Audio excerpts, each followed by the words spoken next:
제가 봉독해 드리겠습니다. 요한복음 5장 1절부터 9절입니다. 그 후에 유대인의 명절이 있어 예수께서 예루살렘에 올라가시니라. 예루살렘에 있는 양문 곁에 히브리 말로 베데스라라 하는 못이 있는데 거기 행각 5이 있고 그 안에 많은 병자, 소경, 절뚝발이, 혈기 마른 자들이 누워 물의 동함을 기다리니 이는 천사가 가끔 못에 내려와 물을 동하게 하는데 동한 후에 먼저 들어가는 자는 어떤 병에 걸렸든지 낫게 되밀어라. 거기 38년 된 병자가 있더라. 예수께서 그 누운 것을 보시고 병이 벌써 오랜 줄 아시고 이르시되 내가 낫고자 하느냐? 병자가 대답하되 주여 물이 동할 때에 나를 못에 넣어줄 사람이 없어 내가 가는 동안에 다른 사람이 먼저 내려가나이다. 예수께서 가라사대 일어나 내 자리를 들고 걸어가라 하시니 그 사람이 곧 나아서 자리를 들고 걸어가니라. 아멘. 아멘. 예수님이 하신 일 3가지를 요약해라. 그러면 마태복음 4장 23절에 있는 말씀을 보면 됩니다. 마태복음 4장 23절에 보면 예수께서 온 갈릴리에 두루 다니사 그들의 회당에서 가르치시고 천국 복음을 전파하시며 백성들의 모든 병과 모든 약한 것을 고치시니 그랬어요. 예수님의 사역 3가지는 바로 가르치는 것, 복음 전파하는 것, 그리고 치유하는 겁니다. 이 치유가 사복음서의 20%를 차지해요. 예수님은 하늘나라만 얘기하지 않았습니다. 이 땅에서도 소외되고 가난한 사람들이 필요한 것을 갖다가 예수님은 채워주지요. 그래서 병드는 사람들은 고쳐주고요.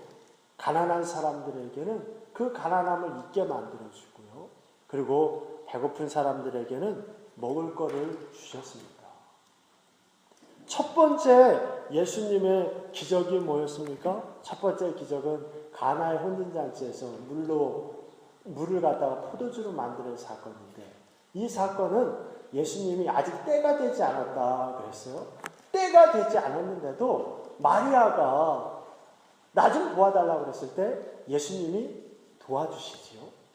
두 번째 기적은 왕의 신하가 병들어서 죽게 되었을 때 그 신하가 예수님한테 찾아오는 거지요. 근데 예수님은 찾아온 이 신하에게 네가 믿음이 없구나. 네가 왜 여기 왔는지 모르는구나 라고 책망했어요. 책망받을 만한 사람이었는데도 불구하고 왕의 신하의 그 아들도 예수님이 또 고쳐주지요. 그리고 오늘 이제 3번째 기적을 예수님이 말씀하십니다. 이 3번째 기적은 이제 예수님을 찾지가 않았는데 예수님이 그 병자들을 직접 찾아가는 그런 사건이 기록되어 있어요. 오늘 본 말씀 1절 보겠습니다. 그 후에 유대인의 명절이 있어 예수께서 예루살렘에 올라가시니라 그랬어요. 사복음서 마태복음, 마가복음, 누가복음, 요한복음을 얘기합니다. 이 4개의 복음서는 각각 특징이 있어요. 각각 특징이 있는 것처럼 그 특징에 맞는 단어들을 많이 씁니다. 그래서 마태복음에서 제일 많이 쓰는 단어는 그때 그렇게 얘기하고 그리고 마가복음에서는 행동하는 예수님을 얘기하기 위해서 곧 바로 즉시라고 하는 단어를 많이 쓰시고요. 그리고 누가복음에서는 때가 되어라고 하는 단어를 많이 씁니다. 요한복음에서는 왕이신 하나님, 하나님의 아들이신 예수님을 얘기하다 보니까 그 후 모든 것이 다 예수님의 그 때 안에 있다는 걸 얘기하기 위해서 그 후라고 하는 단어를 많이 써요. 그러면서 예수님이 갈릴리 중심으로 사역을 감당하셨는데 갈릴리에서 있다가 예루살렘으로 올라갈 때는 하나님의 아들, 왕이신 예수님을 얘기하다 보니까 에루살렘으로 올라갈 때는 예수님이 그 에루살렘의 주인이다라는 걸 이야기하기 위해서 예수님이 에루살렘에 올라갈 때는 그 에루살렘이 특별한 날이었어요. 어떤 특별한 날이었냐면 이스라엘의 명절이었을 때 주로 예수님이 에루살렘에 올라가는 모습을 이야기합니다. 그래서 오늘 본문 말씀에서도 1절에 유대인의 절기가 되어 그렇게 얘기하죠. 예수님이 바로 왕이고 하나님의 아들이라는 것을 강조하다 보니까 바로 이렇게 모든 것을 맞춰서 요한이 기록을 하죠. 이 사건으로 본다면 예수님의 에루살렘에 올라갈 때에 이때의 모습을 사건의 순서대로 본다면 예수님께서 유월절을 지나서 유대를 떠나 도중에 사마리아로 그렇게 가셨지요. 그리고 사마리아로 가실 때에 아주 추수하기 전 4개월쯤에 우물가에서 여인을 만나요. 그렇다면 이때가 언제냐면 한 오순절 정도 될 겁니다. 그런데 이 오순절은 우리가 잘 아는 것처럼 6월절 둘째 날부터 7주를 위해서 50일을 이야기합니다.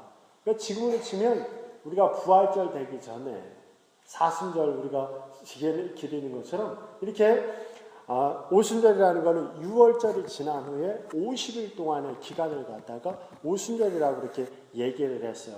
그래서 이 오순절일 거다라고 칼빈은 얘기하는데 다른 신학자들은 오순절보다는 6월절이 아닐까 그렇게 이야기하는 사람도 있어요. 하여튼 뭐 성경 말씀에 오순절인지 6월절인지 나와 있지는 않지만 명절날 예수님께서 이제 그곳에 올라갑니다. 근데 그곳에 올라갔을 때 예수님이 어느 곳으로 성전에 들어가냐면 예루살렘 성으로 들어가냐면 양문이라고 하는 곳으로 들어가지요. 이 양문이라고 하는 곳으로 들어가는데 이 양문이다라고 하는 것은 예루살렘에 들어가는 여러 개의 문 중에 하나입니다. 근데 왜 양문이라고 그러냐면 양이 주로 그 문으로 많이 이렇게 왔다 갔다 했기 때문에 양문이라고 그렇게 이야기를 한 거예요. 느헤미야가 예루살렘 성벽이 다 무너졌을 때 예루살렘 성벽을 재건하잖아요. 그때 재건할 때 첫 번째 성벽을 재건한 곳이 양의 문이었습니다. 그리고 이 양의 문에서 시작해서 지파별로 갖다 성벽 재건하는 걸 갖다가 다 분배하고 나누어서 성을 쌓는데 마지막 그 성을 완성시킨 것도 또 양의 문이었어요. 왜냐하면 이 양의 문이 그렇게 상징적인 문이기 때문입니다. 왜냐하면 이 양의 문으로 들어오면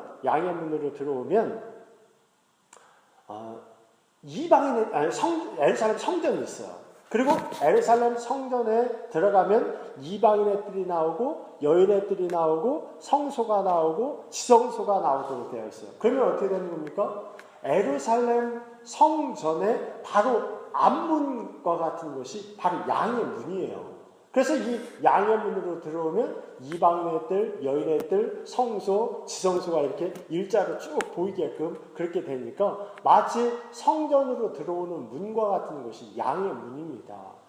이 양들이 예루살렘 성으로 들어올 때에도 양을 왜 가지고 들어오냐면 물론 사람들이 먹기 위해서도 양을 가지고 오지만 그 많은 양들 중에 가장 귀하고 좋은 양들은 하나님에게 제사를 드리기 위해서 양을 가지고 들어왔어요. 그래서 이 양의 문이 굉장히 이스라엘 백성들에게는 상징적인 그런 문이었습니다. 그러다 보니까 예수님도 이 양의 문에 대해서 여러 번 언급하시지요. 그리고 자기 자신도 그 양의 문으로 들어오는 양과 같은 거죠. 양과 같다고 그렇게 자기를 표현하는 것도 있습니다. 요한복음 10장 9절이에요. 내가 문이니 누구든지 나로 말미암아 들어가면 구원을 받고 또는 들어가며 나오며 꼴을 얻으리라 그랬어요. 또 예수님을 갖다가 이 양의 문으로 들어오는 양처럼 세례요한은 표현되었습니다. 요한복음 1장 29절이었지요. 세상 죄를 지고 가는 하나님의 어린 양이로다. 그렇게 예수님을 표현해요. 예수님 스스로도 양의 문이라고 자기를 얘기하고 세례요한도 예수님을 갖다가 양의 문으로 들어오는 죽으러 가는 양과 같은 그런 사람이 예수님이다라고 표현할 정도로 이 양의 문이 굉장히 중요해요. 근데 그 양의 문으로 들어오면 양문 바로 옆에 연못이 있습니다. 무슨 연못이냐면 베데스다라고 하는 연못이었는데, 이 베데스다라고 하는 뜻 자체가 궁율, 자비의 집이라고 하는 그런 뜻이에요. 연못 자체의 이름도 궁율, 자비인데, 그 연못이 궁율과 자비라는 것을 강조하기 위해서 연못 주위에 5개의 기둥을 세워요. 5이라고 하는 숫자가 이스라엘 백성들에게는 바로 궁율과 자비를 상징하는 그런 숫자입니다. 그러다 보니까 이 5라고 하는 5이라고 하는 숫자 안에는 이스라엘 백성들의 그런 어떤 풍성함과 베품의 모습이 그렇게 기록되어 있는 곳이 많이 있어요. 요셉이 형제들을 만나서 음식들을 나눠줄 때 자기가 제일 사랑했던 자기 친동생 베냐민한테만큼은 음식을 5배를 줬다 그래요. 그거는 최고로 많이 줬다라는 거지요. 자비와 긍휼을 베풀었다는 겁니다. 또 예수님이 오병이의 기적을 이루어서 사람들에게 먹을 거를 먹여줄 때에도 5이라고 하는 오병, 5개의 빵, 우리말로는 5개의 떡이라고 하는 그런 말도 또 나오고, 또 이스라엘 백성들이 제일 중요하게 여기는 책을 얘기할 때는 모세 오경, 창세기, 출애굽기, 레위기, 민수기, 신명기, 이렇게 5개 맞죠? 창세기, 출애굽기, 레위기, 민수기, 신명기, 이 5개의 책을 갖다가 얘기를 해요. 그러면서 이 5개의 모세가 쓴 책이 너희들에게 긍휼과 자비를 주는 책이라는 것을 그들은 이야기를 하지요. 이렇게 긍휼과 자비가 넘치는 이 베데스다입니다. 그런데 이 베데스다에 예수님이 찾아와요. 이미 긍휼과 자비가 넘치는 곳이고, 오늘 본 말씀에 보면 물이 움직일 때 그곳에 들어가면 무슨 병이든지 낫는 곳에 예수님이 찾아옵니다. 찾아올 필요가 없을 것 같은데 그곳에 찾아와요. 왜 그렇겠습니까? 그곳에 긍휼과 자비가 모든 사람에게 동일하게 이루어져야 되는데, 긍휼과 자비가 모든 사람들에게 공평하게 이루어지지 않고 그 긍휼과 자비를 사모하고 바라는 사람들이 더 많이 있기 때문에 예수님께서 그곳에 찾아온 거죠. 이 긍휼과 자비가 넘쳐야 되는 이 베데스다에 이상한 일들이 많이 일어납니다. 첫 번째로는 치유다라고 하는 것은 하나님에게서 나오는 건데, 오늘 본 말씀 보면 이 베데스다에 모여있는 사람들은 하나님을 기다리지 않죠. 그들이 바라는 건 하나입니다. 물이 움직일 때. 근데 그 물이 움직이는 것은 하나님이 움직이게 하는 것이 아니라 천사가 움직이게 했어요. 그들이 기다리는 건 하나님이 아니라 천사가 움직이게 한 그 물이에요. 하나님에게서 모든 치유와 축복이 나오는데 하나님을 기다리는 게 아니라 천사를 기다려요. 또 이상한 게 하나 더 있죠. 그 베데스다는 모든 사람들의 자비와 긍휼이 있는 곳인데, 오히려 그 긍휼과 자비를 바라는 병자들은 전혀 긍휼과 자비를 베풀지 않아요. 그래서 오늘 본문 말씀에 나오는 이 38년 된 병자도 예수님한테 얘기하죠. 너 낫기를 원하느냐? 예수님 물어보니까 저 물이 움직일 때 그곳에 먼저 들어가야 되는데 사람들이 나를 도와주지를 않아요. 그렇게 얘기합니다. 그러면서 얘기하는 게, 물이 움직일 때 제일 먼저 들어가는 사람만 나섰다. 그렇게 얘기를 해요.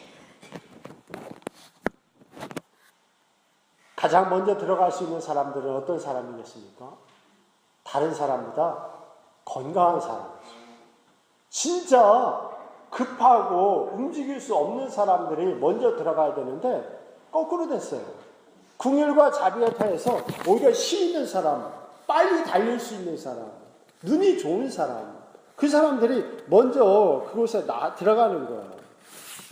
이 본문 말씀에 나와 있는 이 38년 된 병자도 누워 있었다 그렇게 얘기하잖아요. 누워 있었다라고 얘기를 한다면 5장 3절에 나와 있는 여러 병자들 중에 소경, 절뚝발이, 혈기 마른 자들 중에 한 명을 이야기한다면 혈기 마른 자가 되겠죠. 혈기 마른 자만 자리에 누워 있었으니까요. 그런데 정확하게 무슨 병인지는 나와 있지 않지만 38년 동안 병을 앓아서 그는 움직일 수 없을 정도로 자리에 누워있는 아주 극한 병의 상태에 빠져있는 사람이었어요. 많이 아프면 많이 아플수록 그 병을 낫고자 하는 마음은 더 강하죠. 그런데 그 병을 장장 38년 동안 앓고 있으니까 이 사람은 얼마나 낫고 싶었겠습니까? 그러니까 또 누워있으니까 가만히 누워서 물이 움직일 때 들어가면 나았으니까 물 움직이는 것만 그는 보고 있었을 거예요. 그러니 당연히 물이 움직일 때 아마도 이 사람은 제일 먼저 그 물이 움직이는 것을 본 적도 있을 겁니다. 근데 문제는 보는 게 문제가 아니라 물을 움직이는 걸 봤으면 빨리 들어가야 돼요. 물이 움직이는 걸 보자마자 이 38년 된 병자가 그곳에 들어가려고 열심히 가다 보면 더 건강하고 잘 뛰는 사람이 휙 지나가고 먼저 이곳에 들어가 버려요. 자기는 그렇게 오랫동안 기다렸는데 자기의 모습을 그 많은 사람들이 저 사람은 38년 동안 누워있던 사람이라는 걸 알 텐데 아무도 자기를 도와주지 않고 먼저 들어가 버리고 그의 마음이 얼마나 아프겠습니까? 몸이 아픈 것도 서운하고 마음이 아픈데 궁일에 터인 그 베데스다에서 아무도 자기를 도와주지 않아요. 근데 더 기가 막힌 건 이곳에 내가 있어봐야 아무도 나를 도와주지 않고 내가 이곳에 있어봐야 내가 그 물 움직이는 걸 봐도 나보다 더 다른 사람들 먼저 들어갈 테니까 이곳에 있어봐야 희망이 없어. 그러니까 내가 이곳에서 떠나야지. 그렇게 생각이 드는데도 그것을 떠나지 못해요. 왜요? 혹시라도 내가 먼저 들어갈지도 몰라 하는 그 일말의 희망 때문에, 이루어질 수 없는 희망 때문에 그는 그곳에서 그렇게 있습니다. 그곳에 있어봐야 희망이 없는데도 그것을 떠나지 못해요. 마치 이 세상 사람들 같지요. 이 세상이 희망이 없는데도, 이 세상에 희망이 없음에도 불구하고 이것을 버리고 떠날 수 없는 사람들, 그 사람들의 모양 같잖아요. 여러분들 마음이 참 아프지 않나요? 우리나라의 배가 가라앉아서, 세월호가 가라앉아서 거의 다 죽었을 거예요. 그런데 그것을 떠나지 못해요. 여러분들도 방송을 보면서 혹시라도 한 명이라도 살았으면 하는 그 마음이 있잖아요. 이 38년 된 병자도 마찬가지예요. 내가 38년 동안 있으면서도 치유받지 못했는데 앞으로 나한테 기회가 오겠어. 하지만 혹시 모르니 내가 이곳에 있어야지 하고 그는 그곳에 있어요. 그때 그에게 놀라운 축복이 주어집니다. 그 축복은 베데스다 연못에서 주어지는 게 아니라, 천사에게서 주어지는 게 아니라 생각지도 않았던 하나님의 아들 예수님이 찾아와요. 여러분들도 마찬가지입니다. 이 세상에 여러분들이 살아가면서 이 세상에 희망을 두지만 이 세상에서는 여러분들의 희망을 채워줄 수 있는 부분은 없습니다. 하지만 여러분들이 이 세상에 살면서도 베데스다와 같은 교회에서 바라고 기다린다면 여러분들이 바라는 이 교회나 다른 곳에서 여러분들을 충족시키는 역사는 일어나지 않겠지만 예수님께서 베데스다와 같은 교회는 여러분들을 어루만져 주실 때가 있을 거예요. 전도서 3장 1절에 보면 천하의 범사가 기한이 있고 모든 목적이 이룰 때가 있다 그랬습니다. 그도 희망이 있으니까 그 희망이 예수님에게 있는 것도 몰랐지만 버리지 않고 희망을 가지고 있으니까 예수님이 그에게 와서 너 정말 낫기를 원하니? 물어봐. 그래서 이 사람이 네, 낫기를 원해요. 그러면 얼마나 좋겠어요. 근데 그가 기껏 한다는 소리가 오늘 본문 말씀에 보면 희한한 소리를 하지요. 주여, 물이 동할 때 나를 못에 넣어줄 사람이 없어. 내가 가는 동안에 다른 사람이 먼저 내려갑니다. 이 사람은 참 답답한 사람이에요. 그런데도 불구하고 예수님이 그 사람에게 또 한 번 얘기하죠. 일어나 내 자리를 들고 걸어가라. 그가 한 일이라는 거는 그냥 그 베데스다 연못에서 희망을 가지고 그 자리에 있었을 뿐이에요. 그리고 예수님이 얘기할 때 예수님의 소리를 듣고 있었을 뿐이에요. 그것도 자기의 의지가 아니지요. 누워서 도망갈 수 없으니까 그냥 그 소리만 듣고 있었을 뿐입니다. 그런데도 예수님이 그 이야기를 할 때 그는 그 마음속에 일어나? 자리를 들어? 그리고 걸어가라고? 내가 일어날 수 있나? 내가 자리를 들을 수 있나? 내가 걸어갈 수 있나? 하는 마음이 들 때 그가 누워있던 그곳에서 힘이 생겨서 그가 일어납니다. 자리를 듭니다. 그리고 걸어가는 놀라운 역사가 일어났어요. 여러분, 여러분들에게도 마찬가지입니다. 여러분들의 마음에 물 같은 고난, 불 같은 환난 속에서도 내가 이 환난과 고통에서 벗어날 수 있는 방법이 있을 거야 라고 하는 희망을 여러분들이 버리지 마셔야 됩니다. 그 희망을 가지고 여러분들이 있는다면 예수님께서는 반드시 여러분들을 찾아오셔서 여러분들을 치료하실 거예요. 여러분들을 치유한다고 해서 예수님에게 돌아오는 건 아무것도 없습니다. 오늘 본문 말씀에 나오는 이 38년 된 병자도 예수님이 고쳐주셨지만 예수님한테 돌아간 거는요, 좋은 면류관과 칭찬이 아니었습니다. 16절, 다음 주에 보겠지만 우리가 16절 한번 보지요. 16절 봅니다. 그러므로 안식일에 이러한 일을 행하신다 하여 유대인들이 예수를 핍박하게 된지라 그랬어요. 예수님은 그 사람을 고쳐주고 받은 거는 핍박을 받았어요. 또 18절 봅니다. 유대인들의 일을 인하여 더욱 예수를 죽이고자 했어요. 그런데도 예수님은 이 38년 된 병자를 고쳐줘요. 38년 된 병자도 마찬가지예요. 예수님이 핍박받으며 죽음의 고비에 놓여서 자기를 고쳐줬더니 기껏 한다는 게 제사장과 서기관들에게 누가 나를 고쳐줬는지 모른다고 얘기하고, 그리고 자기가 안식일을 범했다는 소리를 들을 때 예수님을 팔아버려요. 그런데도 예수님은 그 사람을 고쳐줘요. 사랑하는 성도 여러분, 이런 예수님이 여러분들의 소원을 들어주지 않겠습니까? 이런 예수님이 우리들이 기도할 때 우리들의 기도를 들으지 않을 리가 있겠습니까? 여러분들이 그 갑갑함과 그 두려움 속에서 하나님 나를 불쌍히 여겨주시옵소서, 하나님 나를 불쌍히 여겨주시옵소서, 주여 내가 믿습니다라고 외치면서 여러분들이 일어나 자리를 들고 걸을 때 하나님께서는 반드시 여러분들의 문제를 고쳐줄 거예요. 24절을 봅니다. 내가 진실로 진실로 너희에게 이르노니 내 말을 듣고 또 나 보내신 이를 믿는 자는 영생을 얻었고 심판에 이르지 아니하나니 사망에서 생명으로 옮겨느니라. 나를 믿고 나를 믿는 자는 사망에서 생명으로 옮겨주시겠다고 그랬어요.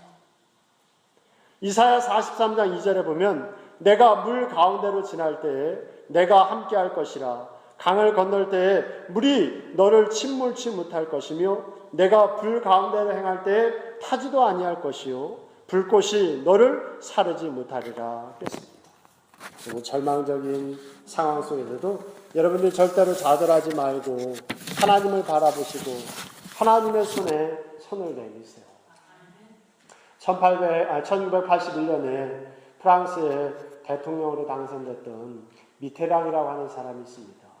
이 미테랑이 프랑스의 대통령이 됐는데 대통령이 됐으니 얼마나 기쁘겠어요.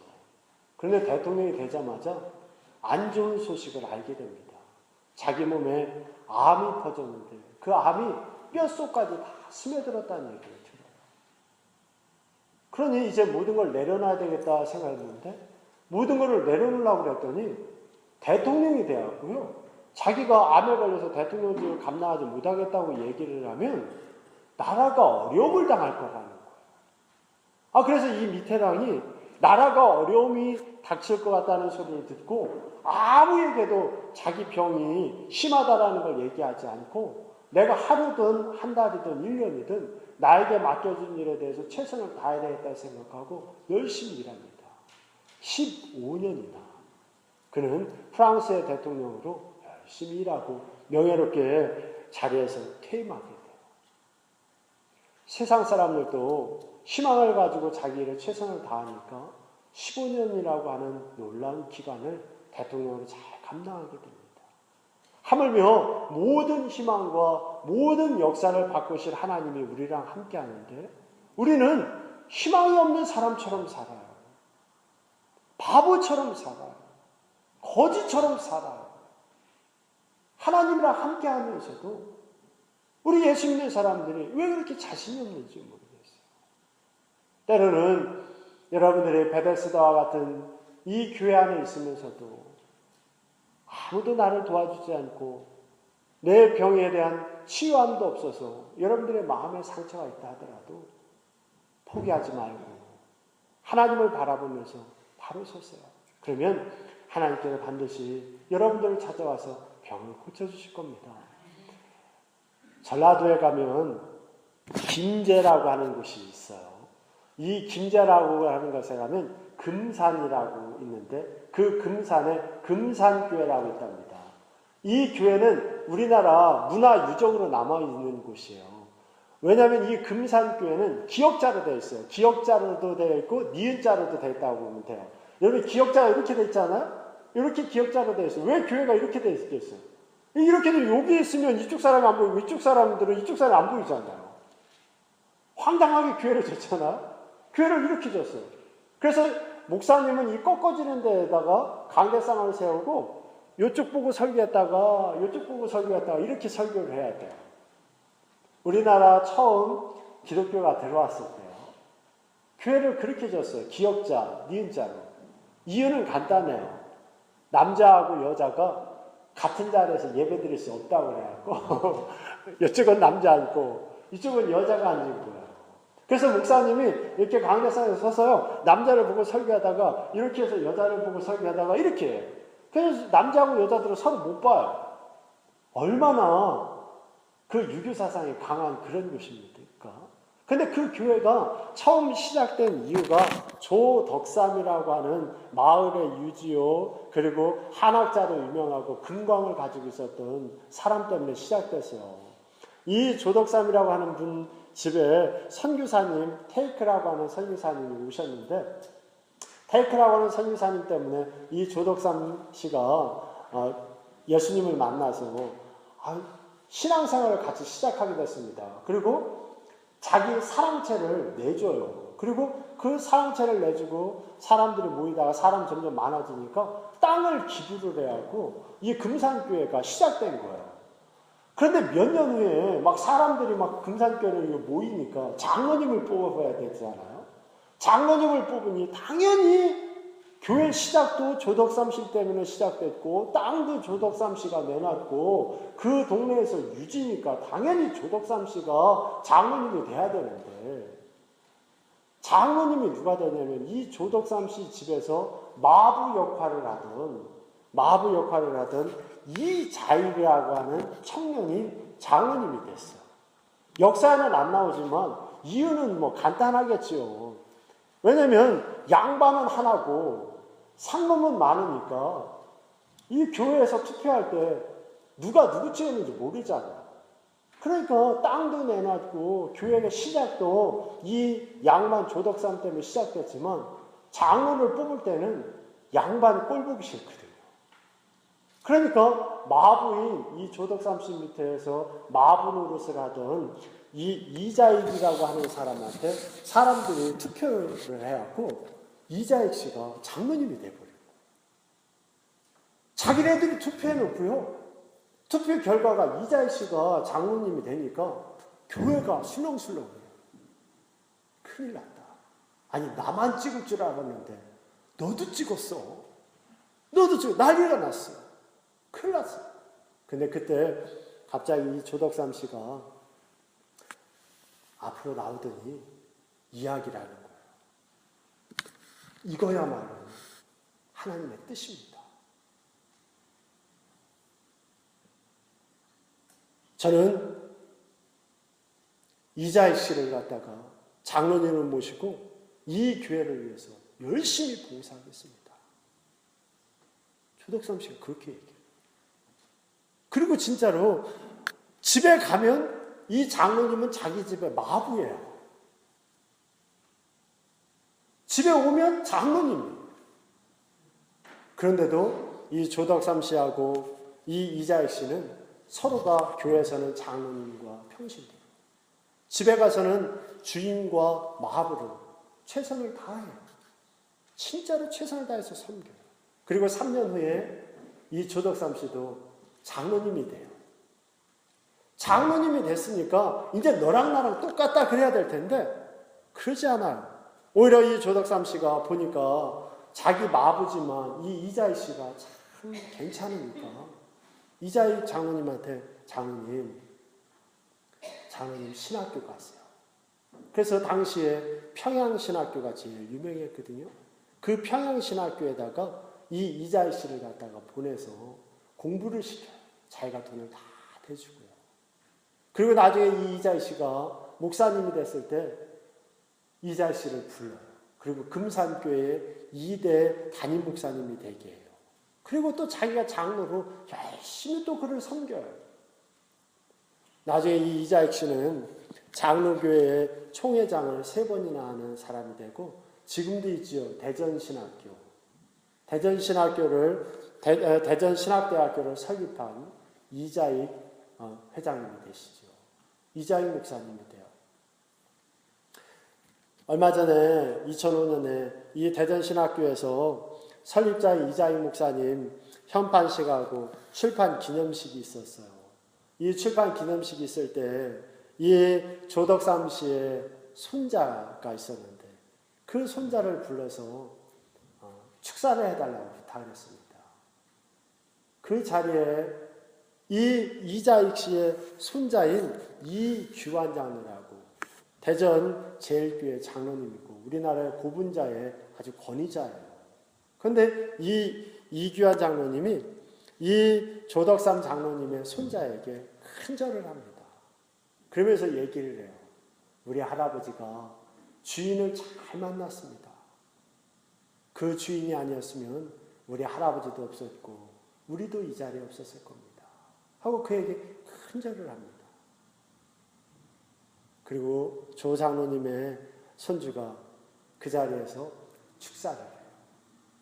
그 모습을 보고 많은 사람들이 감동을 받고 참된 하나님의 길이 무엇인지를 생각합니다.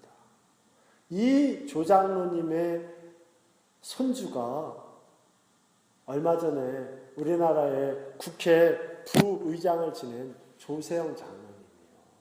근데 더 기가 막힌 건 이 금산교회가 조그만 교회인데 조덕삼 장로님이 1대 장로님이잖아요.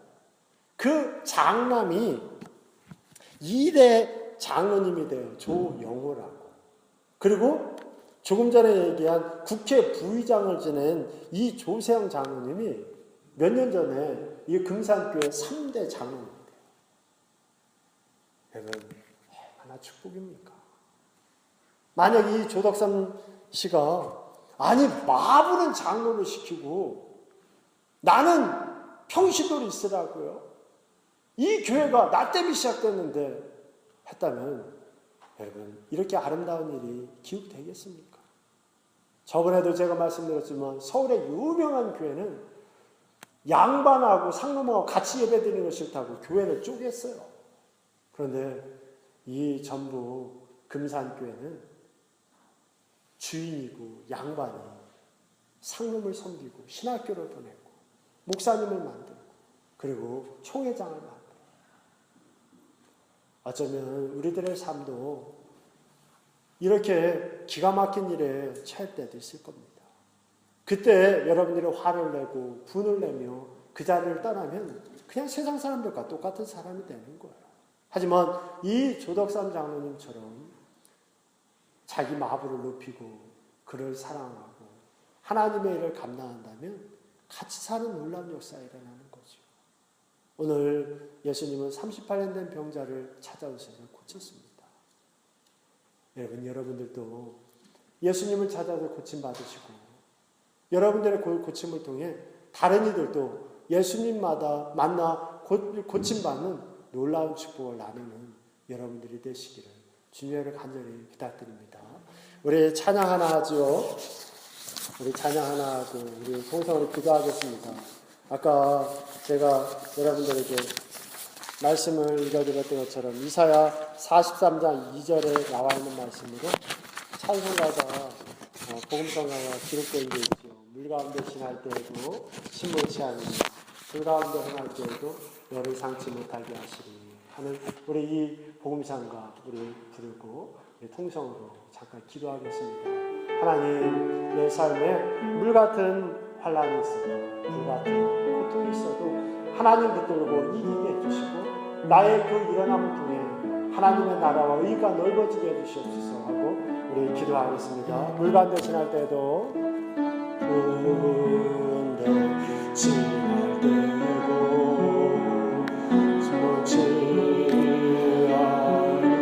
불 가운데 행할 때도 불 가운데 행할 때도 너를 상치 못하게 하시니 너를 지명하여 부르신 너를 지명하여 부르신 하나님 그 사랑 너를 구속하여 살리신 하나님 내게 말씀하시네 두려워 말라 놀라지도 말라 내가 어딜 가든지 무슨 일 만나든지 내가 함께 하리라 두려워 말라 두려워 말라 놀라지도 말라 놀라지도 말라 내 너를 붙들리라 너를 도우리라 주님이 약속하셨네 우리 통성으로 기도하겠습니다. 사랑과 은혜가 많으신 하나님 우리들이 물같은 환난을 지날 때에도 아버지 하나님 쓰러지지 않게 도와주시옵소서. 불같은 고난 속에 있어도 하나님의 사랑 생각하며 두려워하지 않게 붙들어 주시옵소서. 아버지 하나님 이 자리에는 주님의 종들을 기억하여 주시옵소서. 이들이 두렵고 놀랄 만한 상황 속에 있다 하더라도 예수님을 붙든다면 예수님께서 도와줄 것을 기대하게 하여 주시옵소서. 아버지 하나님 우리들이 하나님을 믿고 따라가지만 때로는 너무 큰 고난과 환난 때문에 아버지 하나님 고통 속에서 호덕거릴 때도 있습니다. 아버지 하나님 눈물을 흘리며 안타까워할 때도 있습니다. 불쌍히 여겨주시옵소서. 불쌍히 여겨주시옵소서. 이곳에 성령의 역사를 부어주시옵소서. 아버지 하나님 38년 된 병자가 어디에서 능력이 나오는지 누구를 만나야 사는지도 몰랐는데도 불구하고 예수님께서 와서 만져주시고 그를 일으켜 세워주시고 그를 통하여 수많은 사람들이 꿈꾸게 해주셨던 것처럼 이 자리에는 주님의 종들을 기억하여 주시옵소서. 예수의 이름으로 기도할 때에 병마가 떠나가며 귀신이 떠나가게 해주셨던 역사를 우리는 믿습니다. 하나님 이 자리에 예수의 이름으로 기도합니다. 하나님 이들을 어루만져 주시옵소서. 우리 하나님 권사님들 우리 집사님들 우리 성도님들 우리 아이들 아버지 하나님 기억하여 주시고 어루만져 주시어서 두려움이 떠나가게 하여 주시옵소서. 놀라움도 떠나가게 하여 주시옵소서. 병마도 떠나가게 하여 주시옵소서. 아버지 하나님 가난함도 떠나가게 도와주시옵소서. 오직 하나님의 능력 안에서 일어나 걸으며 그 자리를 들을 수 있는 주님의 종들 되게 도와주시옵소서. 아버지 하나님 이들의 눈물을 통하여 하나님의 나라와 의가 넓어지게 붙들어 주시옵소서. 하나님께서 축복하여 주시고 인도해 주시며 함께 하실 것을 믿사옵고 예수 그리스도의 이름으로 감사하며 기도합니다. 아멘. 아멘. 사랑과 은혜가 많으신 하나님 감사합니다. 하나님을 믿고 살아가지만 때로는 두렵고 놀라고 떨릴 일이 많이 있습니다. 물같은 고난 속에서도 불같은 환난 속에서도 하나님이 함께 하시고 우리를 상치 못하게 하심을 믿고 담대히 살아가는 주님의 종들 될 수 있도록 축복하여 주시옵소서. 성령님께서 모든 것을 받고 감사와 기도로 우리가 고백할 수 있도록 지켜주실 것을 믿사옵고 예수님의 이름으로 감사하며 기도합니다. 아멘. 아멘.